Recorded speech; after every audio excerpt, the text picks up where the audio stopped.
Hello and welcome to Minecraft Java Edition, and yes indeed it does bring home the bacon. This video is for people like my dad who have people in their lives who play Minecraft and love Minecraft but have no idea why people love Minecraft so much. Minecraft is the best-selling game to date. It has sold 300 million copies. On initial release it cost about £16 and to this day it costs about £24 to buy new, which is better than half the price of most games these days which RRP for about £50. Minecraft can be played in single player or multiplayer, and I'm going to run you through basically what people do on Minecraft, why they like Minecraft so much, and what the point of playing the game is. So Minecraft is described as an open world sandbox survival game. The main aim of the game is to go into an open world and collect resources from wherever you happen to travel, build up your resources and your tools and your armor, and the initial aim of the game was to go to the end to fight the Ender Dragon. However, due to the nature of the open worldness of this game, it means that most people actually like the creative aspect, and so lots and lots has been done to this game to make it a lot more creative, so people essentially use this to create art. They'll also play the game to create machines so they can get more resources, so they can build more things, and in building the machines it's like solving a bit of a coding puzzle, so you have to work out how you're going to connect all of your machines up with a special material which we'll look at in a minute called redstone that basically is like magic wiring in the game. So I'm going to jump into a world and show you what a natural world looks like. It's very much like the splash screen you can see in the background of the game here, and then we'll have a look at some of the different bits and pieces that you do in the game and why people love this so very much. So there's three modes in the game. There's survival, which is basically a survival game, so you go out into the world, try and find things to help you survive and thrive in the game. There's hardcore, where you only get one life, so if you do die then you don't get to respawn, which is what we say if you resurrect in the game, I guess. And then there's creative mode, where you have unlimited resources, you can fly around in the world and you can create whatever you like. So we're going to hop into a new world, and there's this little loading screen here. It takes a little while because every single time you load into a world, the world will generate completely uniquely. So far in my 12-13 years of playing Minecraft, I don't think I've ever had a world generate the same way twice. So this is a Minecraft world. It's just loading in at the moment, and we seem to have landed in a bamboo forest, which is sort of very, very similar to a jungle. If we wander over here, you can see some things we call mobs, which are basically the creatures in the game. We've got a panda who is rolling on his belly here. Looks quite happy and cute, and some sheep. You can collect wool from the sheep, and then there's trees and stuff around you can collect wood from, and if we dig down we can find things like stone we can then use for resources. Now at the moment I'm in creative mode, which means I can fly around the world and I can pick up whatever happens to be around, so I can pick up some bamboo, I can pick up some wood. But when you play the game in survival mode, you basically have to hold down your left click and punch on things, and this helps you to collect resources. So you can see I now have 2 logs, and now I have 3 logs. And you can use these logs to craft things, so if I put this into my crafting interface, I can make some planks, I can turn those planks into a crafting table, and this is the base element of the game. Obviously the game itself is called Minecraft, so if you place down a crafting table in the world, you can then use the resources you have mined up to, say, make yourself some sticks, make yourself a pickaxe.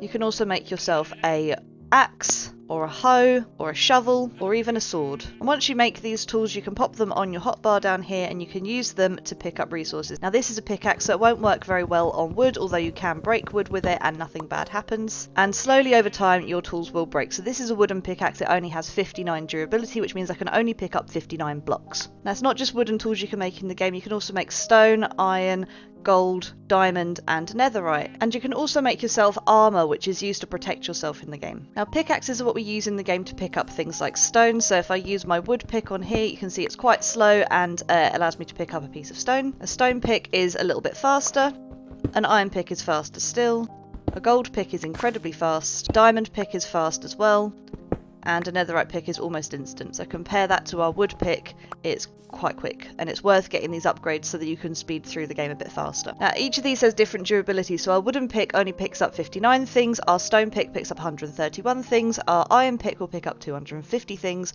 our gold pick will pick up only 32 things. They break very easily to golden tools. Diamond can pick up 1561 things, and netherite can pick up 2031 items, and this is why we want to progress through the game, so we can get these these better materials so we can make better tools, better armor with more durability that lasts us a bit longer. And you can also see things like attack damage on there also increases as you go up these different levels. Now these tools are used when you go out exploring, and the whole point of the game obviously is it's Minecraft, is to craft things up but also to mine things deep underground. And if you dig down deep underground you can find lots of materials, including these ores here, which you can mine with your tools to collect different resources. There are 8 different ores in the overworld. So we have coal, which can be used to make torches and to smelt items. We have iron, which can be used to make iron ingots, which can then be used to make iron tools and iron armor. We have copper, which can be used to make decorative blocks. We have gold, which again can be used for tools and armor. Redstone, which as I mentioned earlier is like our wiring in the game. You can place this down on the ground and you can create a wire with it, which you can then power up. And this is what people use to make machines in the game, so you can turn redstone on or off. There's emeralds, which you can trade with villagers. Then there's lapis lazuli, which you can use to enchant things. And then there's diamonds, which is one of the strongest materials in the game and is used to make some of the best tools. Now of course the jungle isn't the only place in the world that we can visit. We can go in any direction and find a different biome, which will be a different environment. So this is a regular forest. It has different types of trees, it has different flowers, and it has different landscapes. Here we have a dark oak forest which has lots of mushrooms growing amongst the trees. There's also lots of different naturally generated structures in the game which you can go and explore, and they sometimes have chests that you can loot with materials that you might want. And a village, which is where these little creatures called villagers live. And you can go over and speak to them and they will trade you items for emeralds. So I can buy bread off of this villager using the emerald that I mined earlier. Again, these generate completely randomly in different places in the world, and not everyone's world will generate the same, but most of the villages do look like this. And there are obviously a number of other structures to explore in the game, such as woodland mansions and pyramids, ocean temples, and the idea is that you go out into the world and you explore and you find out new things about the game. Now this is only one small part of the game, because the end goal of the game is to get to a dimension called the end. To do that you have to collect resources from the overworld, which is the world we're standing in here, and the nether, which we are going to access via a nether portal that has to be built in a particular structure. Once you light this on fire, a portal opens up and you can step through here to find the nether, which is Minecraft's version of hell. It's not very fun here, but there are things that you need, and again structures generate which you can explore, and in these structures again are going to be resources that you need and other creatures that maybe you don't want to spend time with. And once you've collected enough tools and armour and you feel ready for it, you might try and find this structure here, which is called a stronghold. It's a big maze with, again, lots and lots of loot chests. And eventually you might find this room here, and you'll find what is called the end portal frame. Now if you fill this in, it opens up a portal to the end dimension.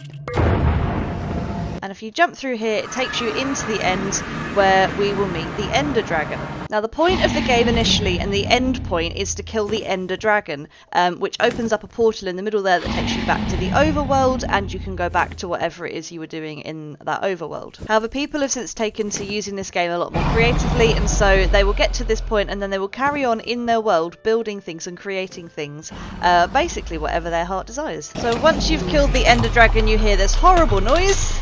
Lots of experience drop, which is what's used to enchant materials like this, and this portal here opens, which will take you back to the overworld. There will also be a gateway of some kind which takes you to the outer end islands, which are all found around this structure in the middle, and they will also generate structures with loot that you can then use in the game however you like.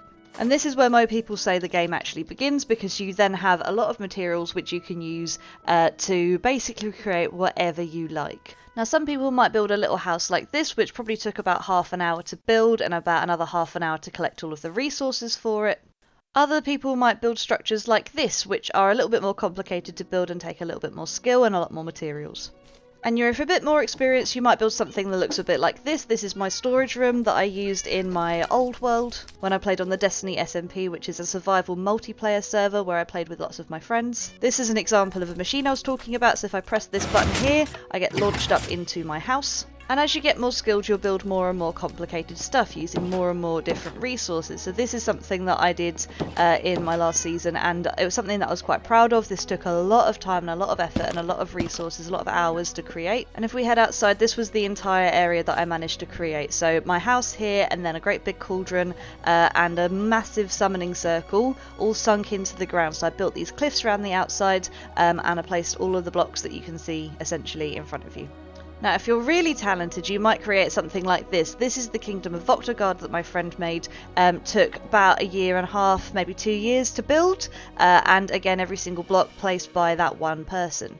And see, if we go inside the castle here, everything has been decorated. Again, lots and lots of things been placed down here to make things look really, really nice. Other talented people include my friend Tom, who has built this amazing area here with lots and lots of variety and creativity. I believe this was a city built on orange segments, but he has built a massive dragon sculpture in the middle of his city down here, and then lots and lots of different sort of areas around the outside as well that are all decorated completely differently. And if we head down into the city, you can see everything that he's built and sort of the creativity that's gone into this. Not a lot for interiors at the moment, but the exteriors are just beautiful. People also create artwork. So this is an album cover by Bo Burnham and his album What. And if you use a map, you can actually take a map of this area, and then you can have a version of this which you can place on the walls inside of whatever building you have created. This is a tunnel that my friend Wi-Fi made, which we use to get around between each other's bases in the nether, so it makes it a bit of a safer place for us to be.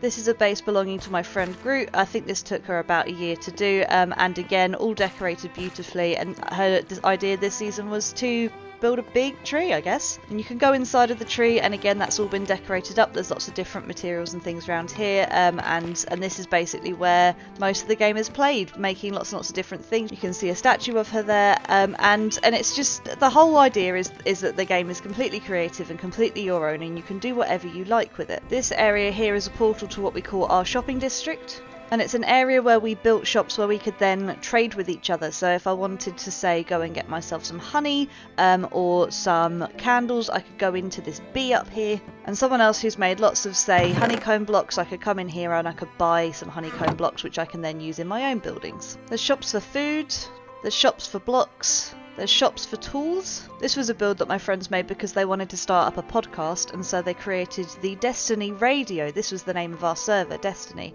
So they created the Destiny radio station where they would then record their podcasts, and they would sit in game and they would talk to each other. This was a castle that the rulers of the shopping district made for themselves. And again, inside you can see lots of decorations, and the thing I really like about this is the map, which kind of shows the area that we built in and all the different things that people have made. And it's why I love this game so much. It's so creative. It's so much based on whatever your heart desires and whatever it is that you want to do. And this is why people play Minecraft, because it is such a creative thing to do. It's a really, really nice outlet for your frustrations. It's a good place to play with friends. You can prank each other. You can build whatever you want. It's your own world, and you can do whatever you like with it. Now, I sometimes get asked, why do people watch people play Minecraft? And it's the same reason people watch people play sports. When you watch someone play a sport that you like, if say you like football, you'll watch a good footballer play football well because you like seeing how skilled they are, and you like picking up tips on how to do better yourself. And it's the same reason people watch Minecraft videos. They watch to try and get ideas so they can create things that are better and bigger than what they've built before. And it's kind of like creating art and developing your own art style. You need to look at other people's art to make your own art better. So I really love this game, and I hope you have a bit of an appreciation of why other people really, really like this game as well. It's super fun. I've got 13 years of enjoyment out of it, and it only cost me £16 when I first bought it, so I've got a lot of